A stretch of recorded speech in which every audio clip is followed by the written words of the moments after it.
evening and welcome to Mwangaza Prime. I hope you've had a good day and you're still continuing to take care of yourself and to protect yourself from the pandemic. My name is Esther WAITHERA and my sign language interpreter is Naomi Mathu. Let us have the highlights.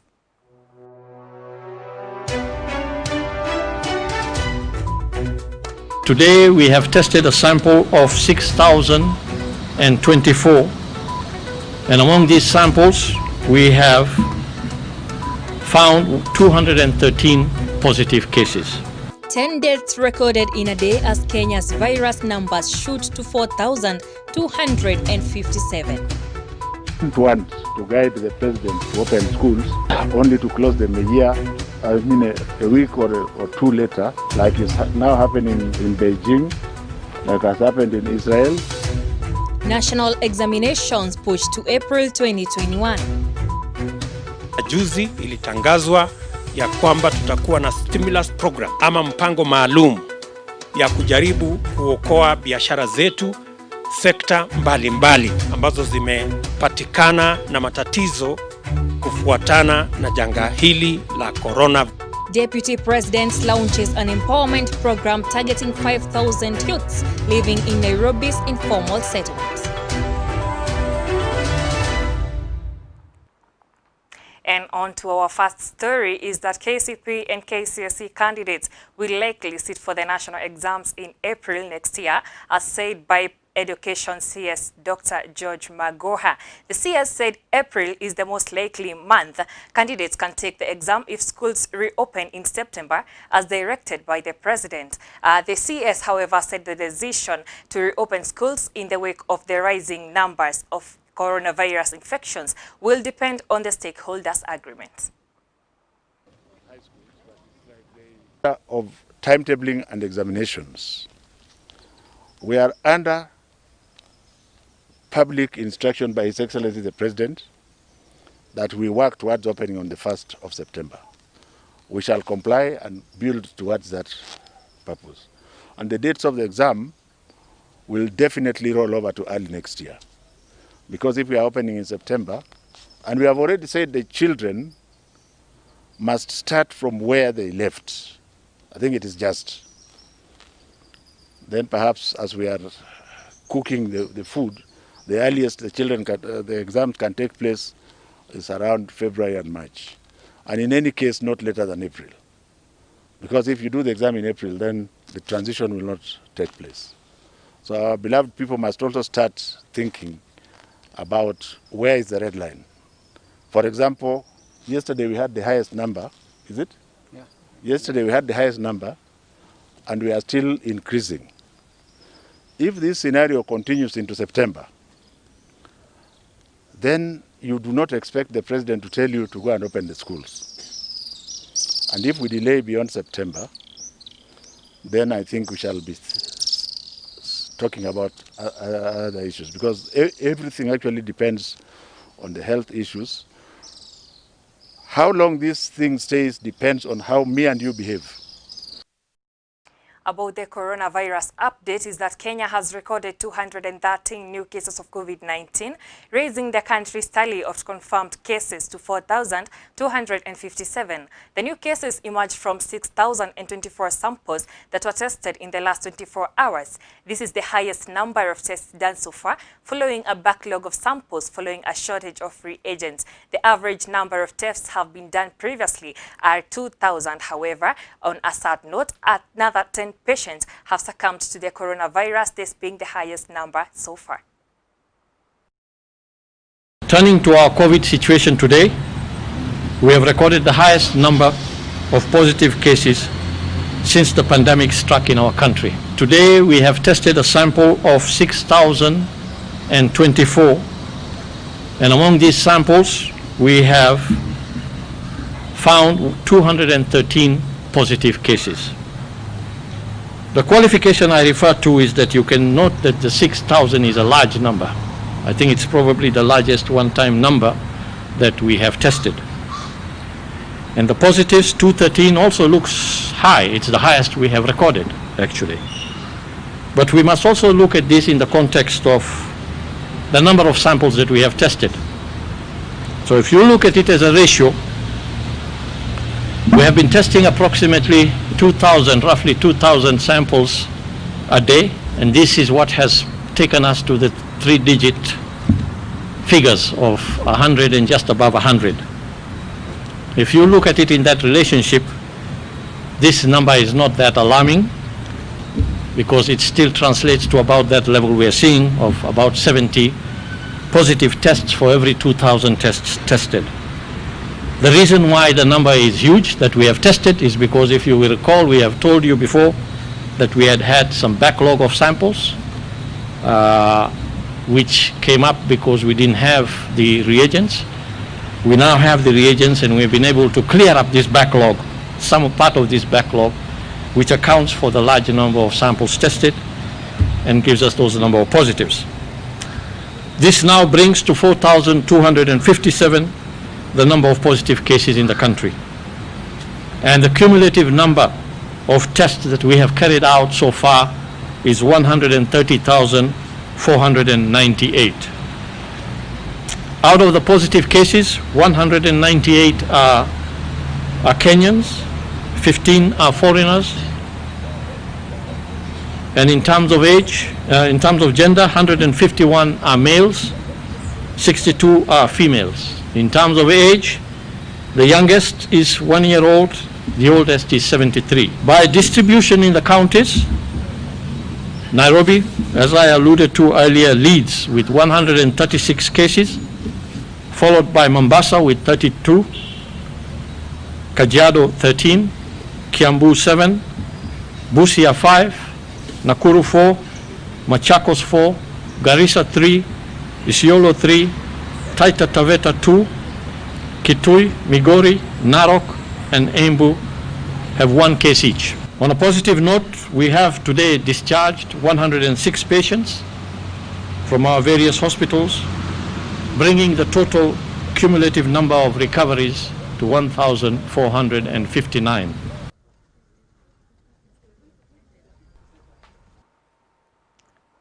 Deputy President Dr. William Ruto has urged well-wishers and development partners to step forward and support the government in mitigating the effects of the COVID-19 outbreak. He said the pandemic has disrupted businesses, resulting to job cuts.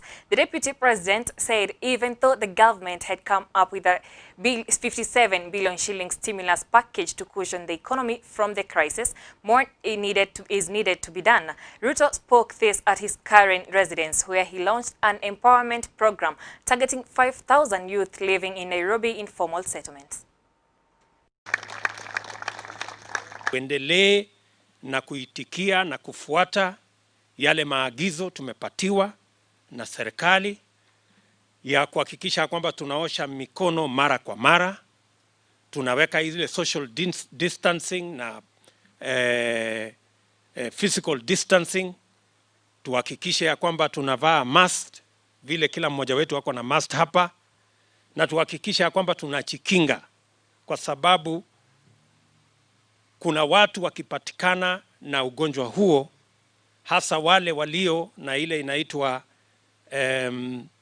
conditions ambazo ziko tayari, pre-existing conditions, kama mtu wako na diabetes, mtu wako na ugonjwa ule mwingine wa saratani, mtu wako na shida ya asma na mambo yale mengine, unaweza kuwa na hatari katika maisha yako. Na sisi wote, mimi nawauliza ya kwamba tuko katikati ya shida ya corona. Vile muliona jana, ndio tulipata watu wengi zaidi walio na shida hiyo na ugonjwa huo. Kwa hivyo tujihadhari, tuendelee kuhakikisha kwamba tunafuata maagizo, ili tuhakikisha kwamba watu wetu na Wakenya wasipoteze maisha yao. Muliona juzi ilitangazwa ya kwamba tutakuwa na stimulus program ama mpango maalum ya kujaribu kuokoa biashara zetu, sekta mbalimbali ambazo zimepatikana na matatizo kufuatana na janga hili la coronavirus. Tayari bunge imepitisha katika sehemu zetu za mitaani, hasa katika towns kubwa ambayo vijana wengi hustle zao zimepotea. vijana karibu 10,000 wataajiriwa, wakiwemo vijana wa Nairobi hii katika ile mpango wa kazi mtaani.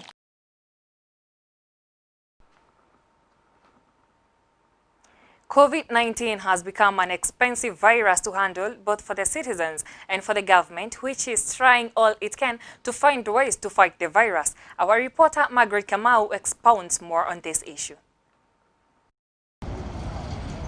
At a press briefing on the 18th of June that happened in different parts of Nairobi, which included donations from different organizations like the South Korean Embassy, the Good Neighbors, KOICA, KACK, which is an alumni of KOICA in Kenya, where masks and testing kits were donated to the Kenyan government, an event that happened at the Afya House. The South Korean ambassador explained that the main aim of the organization is to help the needy and said 2.6 million shilling donation was made. We have several players here. First, it's a Good Neighbors. It's a Korean-based NGO had played here in Kenya since 1995. They are helping the local schools, children, and local communities. So today they brought test kits and face masks. So, as you know, Korea and Kenya has been close friends for a long time, and as an ambassador to Kenya, I wish this friendship continue to be last for the future. The health official present said it's a great deal to receive the donation, especially now that the virus is becoming a threat each and every day. We are very pleased to be standing here today amongst our friends who are really our true friends in a time of need, as they join us in the fight against COVID. And I would like to say, Your Excellency, that your support comes in at a very timely hour, because this is the time when Kenya is facing an upward trajectory. So I want to take this opportunity to recognize the support because today we are going to be receiving 17,000 test kits. They will go a long way.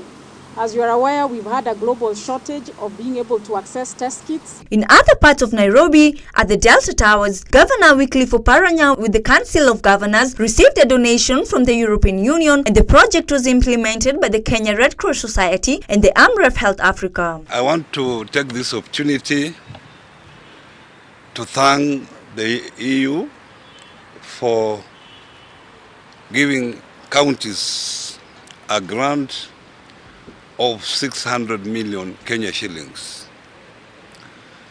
This grant is supposed to go to 20 counties. The 20 counties have been selected by the EU itself. With 2.5 million funding, AMREF Health Africa will support different counties in Kenya with emergency response to COVID-19. The European Union ambassador said that they will stand with Kenya during this hard time and quoted that we are stronger together. The European Union's intervention on the health and social safety nets for vulnerable Kenyans. It's not by chance that we're launching today with the chair of the Council of Governors, because by doing so, I think we wanted to send a signal of solidarity with the governors of the 47 counties in Kenya. The European Union, by launching this event today, we wanted to show our determination to find a way of working as closely as possible with the governors to ensure that these benefits are felt at the county level, and to ensure also that the governors in the counties where these programmes are being implemented can play a key role in ensuring that we set the priorities right, we respond where the needs really are. And who knows this better than the governors on the ground. Meanwhile, the Kenya Red Cross Society, with its funding, will scale up community health volunteers' capacity to improve communities in different counties in Kenya, which are the highest identified with the COVID-19 task force. Evidently, the rapid progression in the spread of the coronavirus only means that we all need to intensify our efforts so as to contain its spread. The Kenya Red Cross is committed to continue supporting the Ministry of Health and the county governments in response in line with our auxiliary role to both levels of government.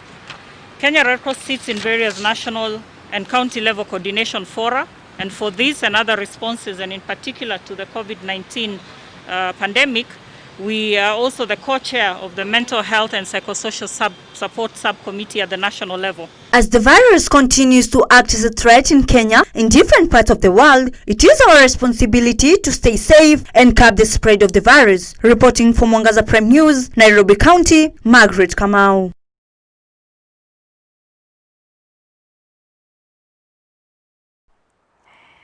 President Xi Jinping of China has assured African countries that his country will continue supporting COVID-19 containment measures on the continent. The Chinese leader said his country will continue providing technical and material support needed to defeat the virus in Africa. Speaking during an extraordinary China-Africa summit on solidarity against COVID-19, President Xi said China will never waver in its pursuit for greater solidarity with Africans.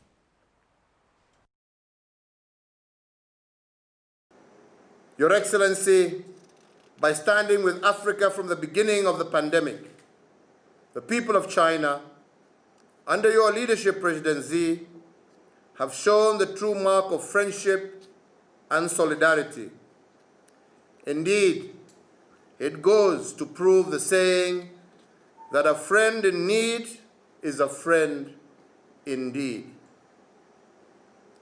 I am aware that strengthening of public health systems is one of the pillars of the Forum on African-China Cooperation, FOCAC. As the pandemic has demonstrated, this is a critical agenda which has not received the attention that it deserves. And today I also urge the leaders participating in this summit to join hands to strengthen disease control capacity in Africa, to deepen China-Africa cooperation in the manufacturing of pharmaceuticals and health equipment, and to champion open trade corridors for health commodities in order to reduce disruption of the global production and supply chains. I want to take this opportunity to join my colleagues to thank you, President Xi, and through you, the government of China and the people of China for the swift response to provide Kenya, and indeed the rest of our continent, with medical supplies, including testing kits, personal protective equipment, pharmaceuticals, all to help us fight, not just in Kenya's case, the COVID-19 pandemic, but also the locust invasion that we recently had. Your Excellencies, the pandemic has had a devastating impact on our economies, resulting in a loss of jobs and a reduction in revenues. To support our economies and to protect jobs, we have redirected a significant part of our budget towards a set of financial packages to support businesses, industries, and agriculture. This has severely constrained our fiscal room for maneuver. I thank you, President Xi, for agreeing to act on the G20 consensus on debt service suspension to help the poorest countries fight COVID-19 pandemic. However, I would also request you today, given the scale of devastation in our continent, I would like to call on China to further deepen debt relief measures and to consider trade concessions to provide African countries with the breathing room they need for economic recovery.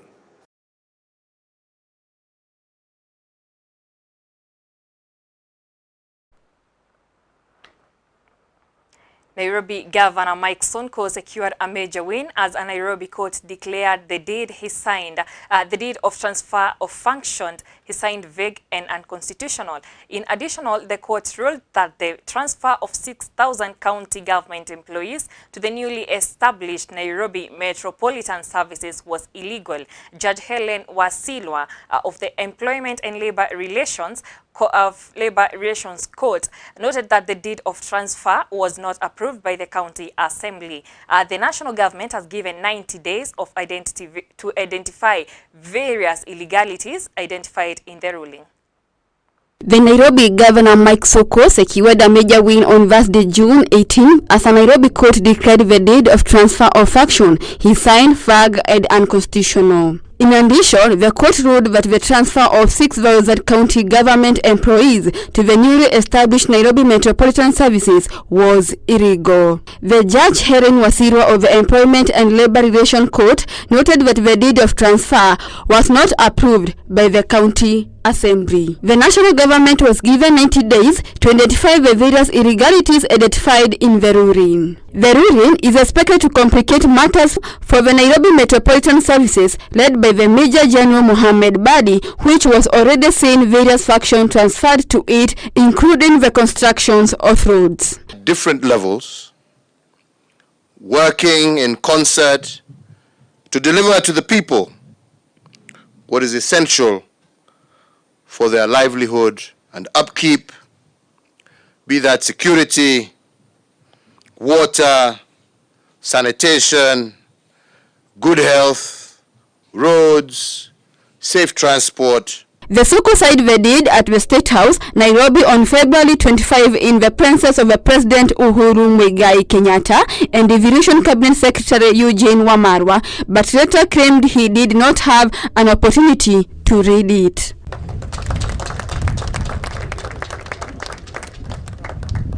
Thank you very much. Thank you very much, Governor. Thank you. The rift between the Sonko and Nairobi Metropolitan Services became apparent in April when the Public Service Commission announced the 6,000 county staff to the newly formed agency. It is this redeployment, which was also opposed by workers' union officials, that Wasilwa declared illegal, noting a failure to adhere to the various procedures. He accused unnamed government officials of outstepping their mandate and hijacking the inmate. However, the Treasury allocated the shillings 26.4 billion to the Nairobi Metropolitan Services as part of shillings 53.7 billion post-COVID-19 stimuli the package for the 2020 and 2021 financial year. Maureen Njeri reporting from Mwangaza. With that story, let's take a short break. I will be back with more stories right after the break.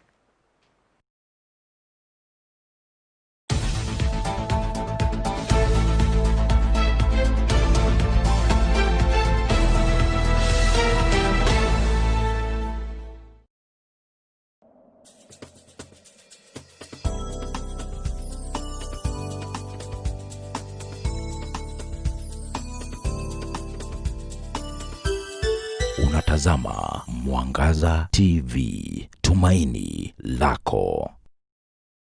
Coronavirus COVID-19 is a respiratory virus spreading across the world. The infection is spread from droplets of coughing and sneezing of an infected person, touching or shaking hands, or being in contact with contaminated surfaces or objects with the virus.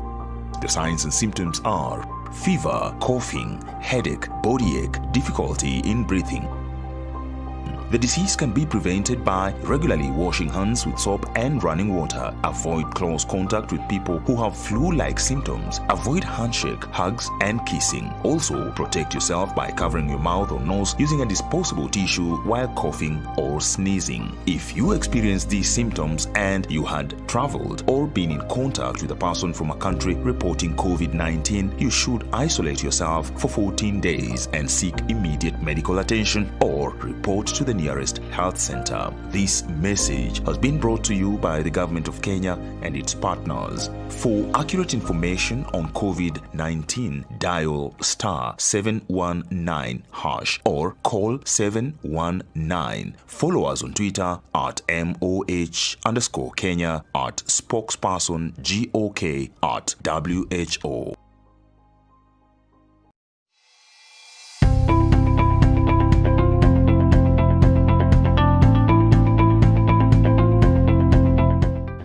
Mpendwa, Bwana Yesu asifiwe.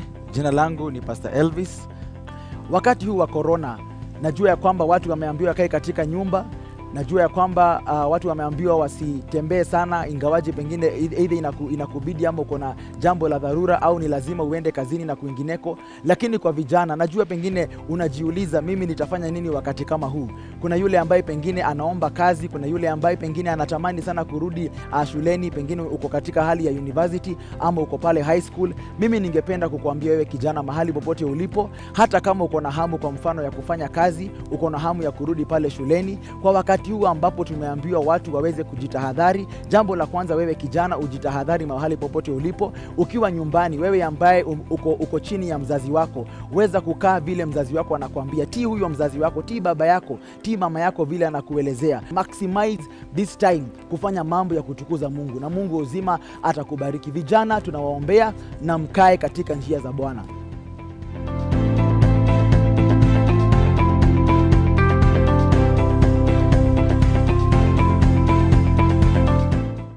Yupo Mungu mbinguni, asikiaye maombi yetu.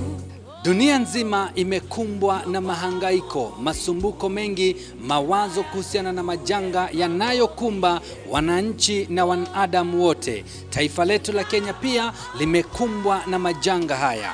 Ugonjwa hatari wa corona ama ukipenda COVID-19, mafuriko, nzige, mambo haya yote yamesababisha vifo vya watu wengi, na kote ulimwenguni maelfu wamepoteza maisha. Wakristo nao wakaungana pamoja, makanisa wakiomba kwa sababu ya majanga haya, Mwenyezi Mungu akaweza kuyaondoa. Siku ya Ijumaa tarehe 19 mwezi wa 6, maaskofu kutoka kanisa la Kenya Assemblies of God ndio watakaoongoza ibada ya maombi kwa taifa. Tuombeni Mungu aiponye nchi yetu.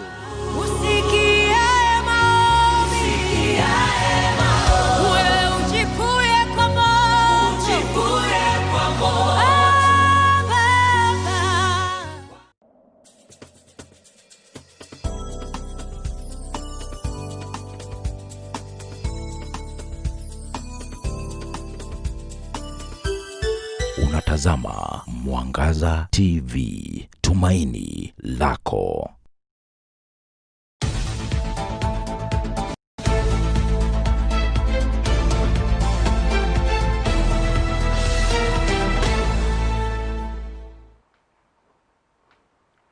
Welcome back from the break to Mwangaza, and I am News at 9. A committee to revive factories in western parts of Kenya has kicked off operations following a meeting that took place today at KICD building in Nairobi, which was attended by Internal Security CS Dr. Fred Matiang'i, among other cabinet secretaries and senators, together with other Western Kenya leaders. Wanjiku Mbogo has more details to this story.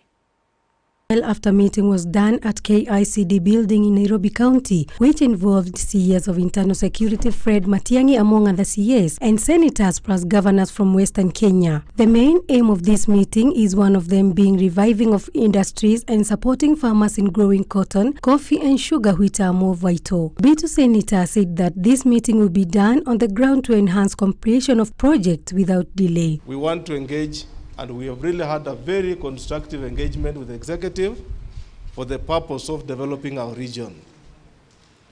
All we want is to see that what is required of the region from the government is achieved. Minister for Agriculture Peter Munya said that sugar, coffee and cotton farmers will be supported and factories which closed down will be revived, and that there will be a meeting with farmers in July. Sugar, coffee, and cotton, and we have briefed the leaders on the progress we have made in the revival of sugar. Indeed, we are in the final stages of recommending legislative interventions to create a sugar board, to also create a sugar levy fund that will raise money to be plowed into development of the sugar sector. And we are also in the processes of finalizing the instruments of leasing the non-performing government sugar mills to the private sector, and also writing off all the debts that have been accumulated on those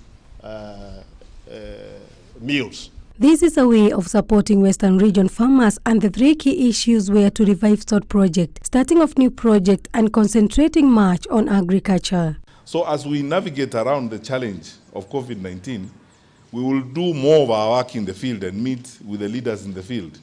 And we will not accept cases where people lie to us. You know, sometimes you get reports that tell you a road is 70% complete.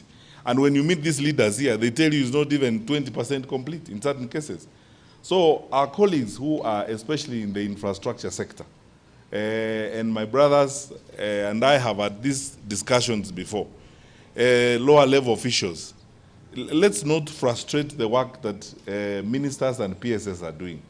No minister or no PS can be everywhere in the country. We depend on the lower level officials who supervise this work to do their work. Today at KICD building, there has been a meeting involving CS of Internal Security, Dr. Fred Matiang'i, and other CSs together with the leaders from Western Region in order to look for better ways to revive the project that will be of help to the people of those areas. Reporting for Mwangaza TV, Prime News at 9, I am Wanjiku Mbogo. Controversy thickens in 6.8 billion Northern Collector Tunnel of as Nyedu residents in Gatundu accuse government of shortchanging them.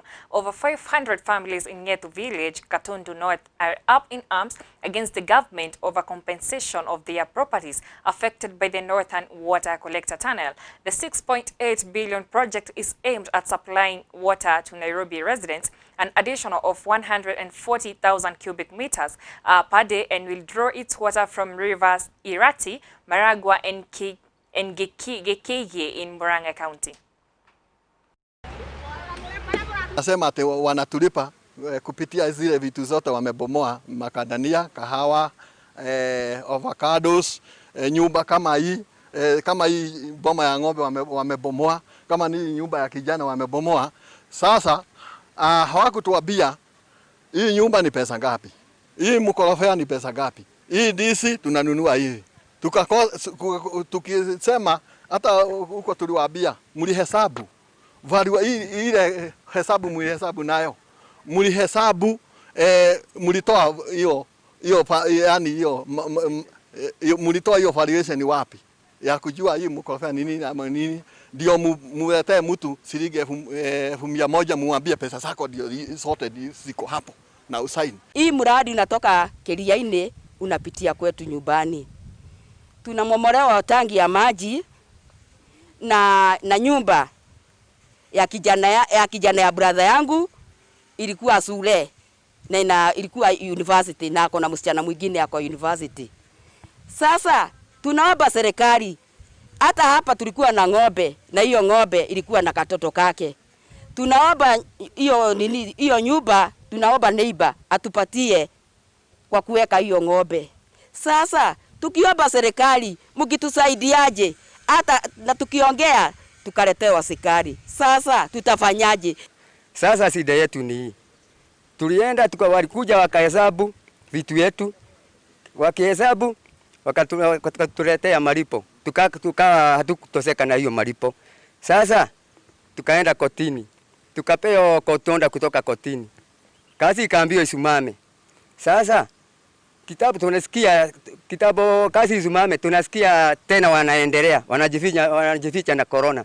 Sasa tunataka kuuliza, shida yetu ni tupate malipo, yani tujue kila kitu na malipo yake. Hakuna mpango tunapigana naye ya serikali. Lakini kama tunatumia kifua, tukiongea serikali ndiyo tunaletewa hapa. Ukweli wetu itapatikana wapi? Tunataka kusaidiwa na serikali kwa sababu hii mfereji umepitia hapa nje kwetu na wametuhamisha kwa lazima, lakini tunataka watupatie kila kitu, tupatie pesa yetu, sisi tunataka. Kwa sababu wanatufinyiria kabisa.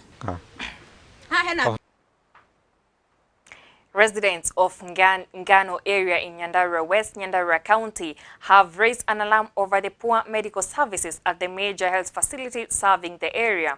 According to the locals, Ngano Health Center lacks basic facilities to handle medical cases, leaving them to grapple with more fear of contracting diseases, as Stella Karaoke reports. According to the locals, Ngano Health Center lacks basic facilities to handle medical cases, leaving them to grapple with more fear than hope at the time the country is trying to eradicate the novel COVID-19 pandemic. The residents today dismissed claims by the county government that 50 beds have been installed at the facility in readiness for any COVID-19 isolation cases. The angry locals, who had stormed the health facility to prove the allegation that there were no such facilities, said that the health center lacks capacity to accommodate such a large number of beds. However, their bid to storm the health center was thwarted by police led by the area OCS Walter Obegi. The residents had a myriad of complaints saying the location had been neglected by the current county government led by the governor Francis Kimemia. Kuna wakati gavana wetu amekuwa akiongelea kuhusu Ngano na hasa hospitali ya Ngano, akidai kwamba ameleta vitanda 50 ya kupigana na hii ugonjwa wa COVID. Sisi kama wakaaji wa Ngano hakuna huduma yenye tunapata kwa hii hospitali. Tumeangalia vitanda zenye zimeletwa huko 50 za kupigana na COVID na hakuna. Sasa unakuta hata mambo zingine huko wafanyikazi bado miezi 7 hawajalipwa mshahara yao. The County Health Services Executive, Njenga Mungai, when he appeared before the County Assembly last week, said Ngano Health Center was one of those marked COVID-19 isolation centers as Nyandarua moved to establish 300 beds as directed by President Uhuru Kenyatta. Maina Maimba said part of the money should be used to engage youths at Ngano to replenish the tanks. Sababu nasikia governor mnampata wakati mwingine ameenda huko engineer, ameenda sehemu za huko Kinangop, nasikia anapelekea watu wengine misaada. Tena nilisikia kitangaza kwa redio ya kwamba Nyandarua inayo vijiji 32 na hizo vijiji 32 kila kijiji kilipatiwa matagi 2. Na sisi hapa Ngano kwa kijiji ya Ngano hatujapata hiyo matagi. Kijiji kingine iko hapa chini ya Pededram Board haijapata hiyo matagi na masabuni yake haijapata. Sasa tunauliza gavana, kwa nini anaongea uongo? Ako na haja na sisi watu wa vijiji wakati tunampigia kura. Tukishampigia kura anatuondokea. County government had failed to complete construction of the local village polytechnic where their children could learn some life skills. Reporting for Mwangaza Prime News at Nyandarua, I'm Stella Karaoke. Residents of Bulapesa area in Isiolo today held demonstrations over increased cases of insecurity following the killing of a 62-year-old woman last night. Isabella Mpinda was preparing to close her food kiosk at around 8 p.m. so that she could get home before the onset of curfew hours when armed gunmen attacked and shot her dead. One of the clients escaped death by a whisker, where he is nursing gunshot wound at the Isiolo County Referral Hospital, where he underwent surgery to remove a bullet lodged in his chest. The irate residents marched to the Isiolo County Commissioner's office, demanding to know why the attackers have not been arrested.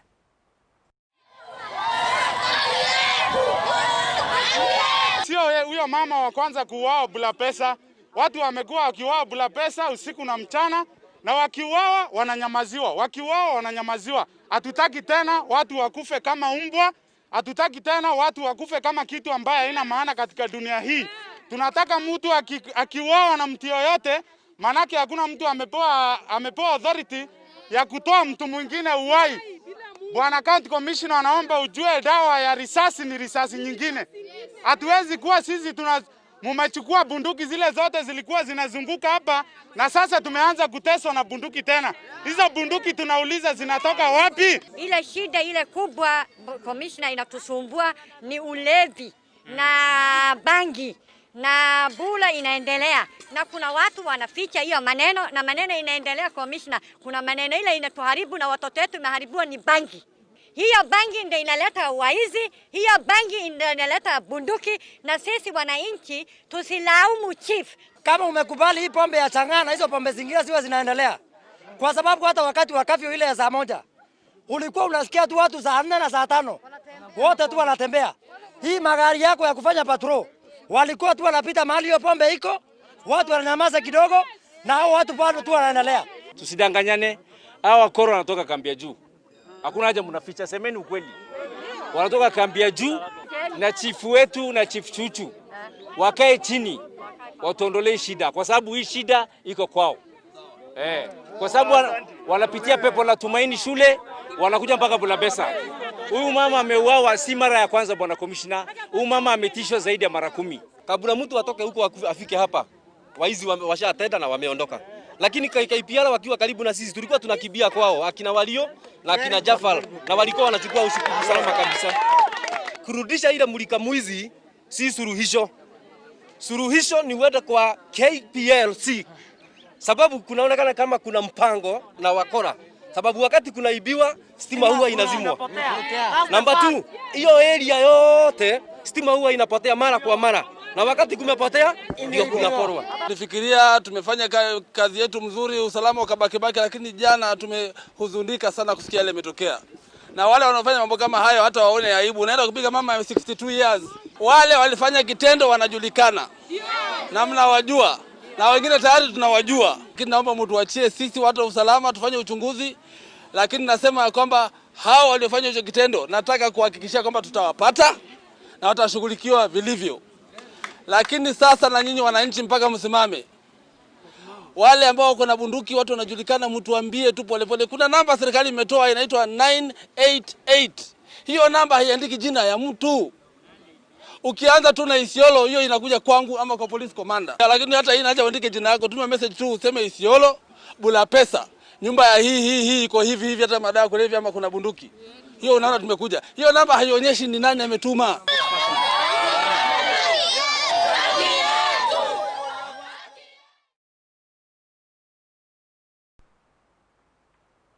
A family from Joguine village in Gatundia area of Laikipia West constituency is agonizing over the mysterious disappearance of their 2 children 3 weeks ago with no trail. The family of Jane Muthoni claims the 2 children had spent the better part of the day on 29th May herding their aunt's herds of cattle, but after the cattle returned in the evening, the kids never made it home. Mary Kenyanjui tells us more. The family of Simon Wawero of 13 years and his brother Joseph Morio of 10 years have expressed their hopes and prayers that the 2 boys will be found alive to end the weeks of agony since they disappeared. Their mother, Jane Muthoni, claims the 2 boys had spent the better part of the day on 29th of May, herding their aunt's herd of cattle, but after they returned in the evening, they never made it home. According to her, the boys had returned the animals back home, but it is believed they had quarreled with their aunt prior to their disappearance over an allegation that they had grazed in a maize farm on the previous day. Hence, it is believed they could have run away for fear of punishment. Asubuhi ya hiyo Friday tuliachana na wao vizuri, wakaenda kuchungia aunti yao, na wakati walienda kuchungia aunti yao walichunga vizuri na wakarudisha ng'ombe na kondoo nyumbani zote. Wakati walizirudisha, sijui venye waliambiana na aunti yake, Aunti yake akakuja akaniuliza watoto wako wapi, nikamwambia hawajakuja, si wako kwako. Akaniambia ati wamepotea. The family, with the help of local community, reported the matter to several police stations and in chief's offices as they intensify the search for the class 4 and 3 pupils at Munyo Primary School. Residents and village elders narrate on how they learned the disappearance of the 2 boys. Na wakati tulisikia ya kwamba watoto wamemaliza wiki 2 na mamake na watu wao wamewatafuta, ndio wenye kijiji tukachukua hiyo nafasi. Na tukasema ya kwamba tutaanza hata sisi kuchukua jukumu ya kutafuta watoto pamoja na wenyewe. A police source confirmed the report but revealed that investigations are underway to establish how they left home and their location. Kuanzia tarehe 2 hapo ndio sasa tulianza mbinu za kuwatafuta. Tumezunguka maeneo zote za location ya Muhoteto, tumeenda Karafa, Mutanga, Gatundia, Rumuruti tumefika, Orjabet town tumefika, tumeripoti kwa sheria, kwa vyombo vya sheria na hatujawaona pahali. Mary Kinyanjui reporting for Mwangaza Prime News. Thank you so much, Mary Kenyanjui. And moving forward, Laikipia County Government has set aside 700 million shillings in the 2020-2021 budget estimates to pay pending bills dating back to the past government. During a public participation by the county amid COVID-19 pandemic, those with claims will be required to verify if they did the work they need to be paid for or offered services. Margaret Campbell reports. Will be able to benefit. During a public participation by the county amid COVID-19 pandemic, those with claims will be required to verify if they did the work they need to be paid or offered services. The County Assembly Budget Committee Chair Wakahi WAITHERA noted that many contractors who did business with the former government are still demanding for their pay and there is need for the bills to be cleared. Since 2013, in the first county government, the county have been having pending bills or the debts that they have not maybe either statutory debt or the pending bills from the contractors and suppliers that have not been paid. So we want, before the year 2022, at least we urge the county executive to make sure that they pay all those pending bills. WAITHERA, however, said that there must be proof that work or services were rendered notwithstanding paperwork that may have been improperly filed. The sentiments were echoed by Governor Nderitu Mureithi, who said that they are ready to pay but there must be evidence that they are paying for genuine work. Because we can only pay where we can prove or we can show that the goods or services were actually provided.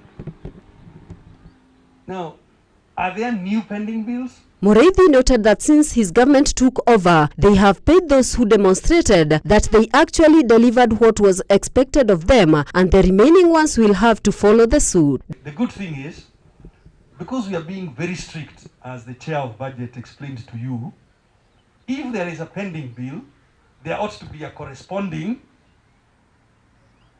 amount of money that is moving to the next year. The budget estimate of up to 5.8 billion shillings will have the lion's share go to the health sector in the war against the spread of coronavirus. We all agree that it's very wise, it's very good that we measure on first pending bills because there's a lot of outcry, there's a lot of bills pending, and we want to clear off that before even an extent of going to a new projects.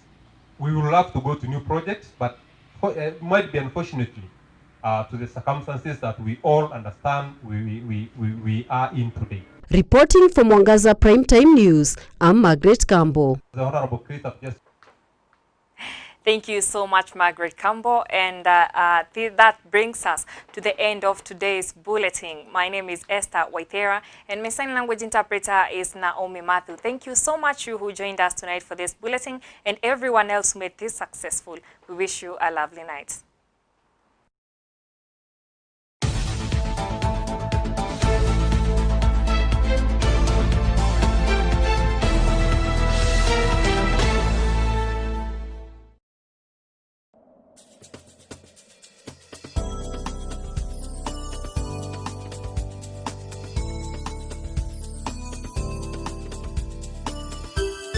Unataka Tazama Mwangaza TV, tumaini lako.